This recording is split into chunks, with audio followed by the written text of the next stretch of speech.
அனைவருக்கும் வணக்கம். நான் உங்கள் ஏஎல்பி ஜோதிடர் பவித்ரா. அறுசுவை: இனிப்பு, புளிப்பு, கசப்பு, உவர்ப்பு, துவர்ப்பு, கார்ப்பு. இந்த ஆறும் தான் அறுசுவை. இந்த ஆறில் உப்பு மற்றது ஏதாவது ஏற்ற மிரக்கமாக இருந்தால் கூட நம்ம சாப்பிட்றலாம். ஆனால் உப்பு இல்லை அப்படின்னா நம்மளால் சாப்பிடக்கூட முடியாது. அந்த காலத்தில் ஒரு பழமொழி சொல்லுவாங்க, உப்பில்லா பண்டம் குப்பையிலே அப்படின்னு சொல்லுவாங்க. அதெல்லாம் கிடையாதுங்க, உப்பு இல்லாமல் சாப்பிடலாம் அப்படின்னு சொல்லிட்டு இப்போ வரைக்குமே ஒருத்தர் உப்பு இல்லாமல் தான் சாப்பிட்டுட்டு இருக்கார். யாருங்க அது? கும்பகோணத்துக்கு பக்கத்தில் திருநாகேஸ்வரம் அப்படிங்கிற ஒரு ஊரில் உப்பிலியப்பன் பெருமாள் இருக்கார். அந்த உப்பிலியப்பன் பெருமாளுக்கு இன்னைக்கு வரைக்குமே நைவேத்தியமாக உப்பு இல்லாமல் தான் சமைச்சு அந்த தலிகம்சம் பண்ணிகிட்டு இருக்காங்க. ஏங்க அப்படி பண்ணுறாங்க? மார்க்கண்டேயர் எனக்கு லக்ஷ்மி தான் மகளாக பிறக்கணும்னு ரொம்ப கடுமையான தவம்லாம் இருக்கார். அதே மாதிரி அங்கே இருக்கக்கூடிய அந்த துளசி செடிக்கு பக்கத்தில் ஒரு குழந்தை இருக்கா. அந்த குழந்தைய பூமாதேவிங்கிற பேரோட தான் எடுத்து வளர்த்துட்டு வந்தார். அந்த குழந்தை வளர்ந்ததுக்கப்புறம் கல்யாண வயசுங்கிறது வருது. அந்த குழந்தை ஒரு வரத்தை வாங்கிட்டு வந்திருப்பா. என்ன வரம் அப்படின்னா, நான் திருமாலை தான் மணந்து கல்யாணம் பண்ணிக்கணும் அப்படிங்கிற அந்த ஒரு வரத்தை வாங்கிட்டு வந்திருப்பா. அந்த திருமணம் அந்த வயது வரும்போது முதியவர் போல நம்ம பெருமாள் தான் பல அவதாரங்கள்லாம் எடுத்திருக்காரு இல்லையா, அதில் இதுவும் ஒன்று.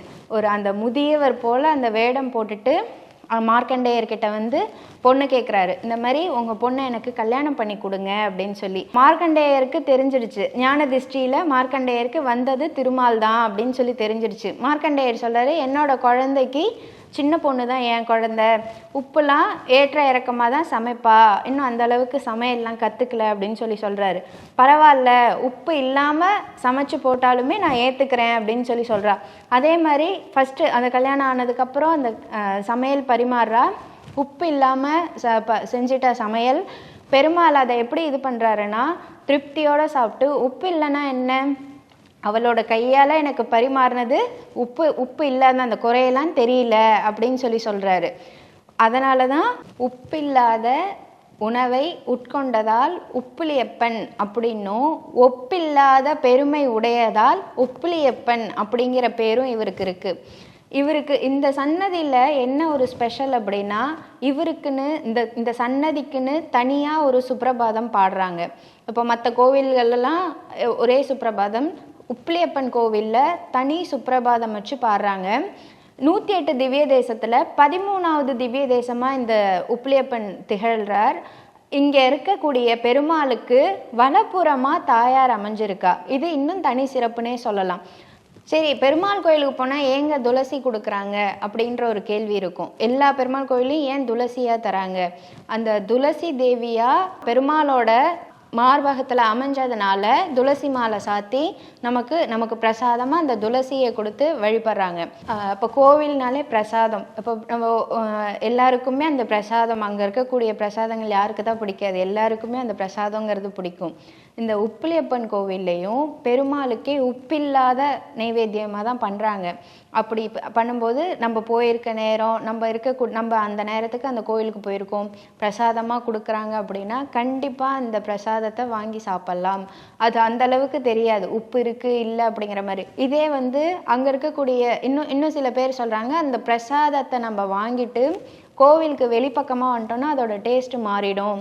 கோவிலே இருந்து அந்த பிரசாதத்தை நம்ம சாப்பிடும்போது அந்த அளவுக்கு அதில் எதுவுமே குறை கண்டுபிடிக்க முடியாது அப்படின்னு சொல்கிறாங்க. கண்டிப்பாக நீங்களும் அந்த கோயிலுக்கு போங்க.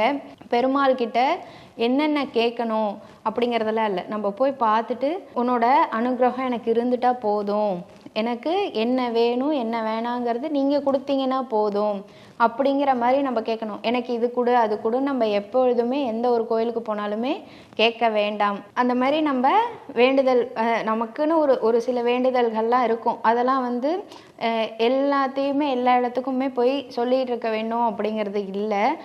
நமக்கு என்ன கொடுக்கணும் அப்படிங்கிறது கண்டிப்பாக நம்மளை படைச்ச அந்த கடவுளுக்கு தெரியும்.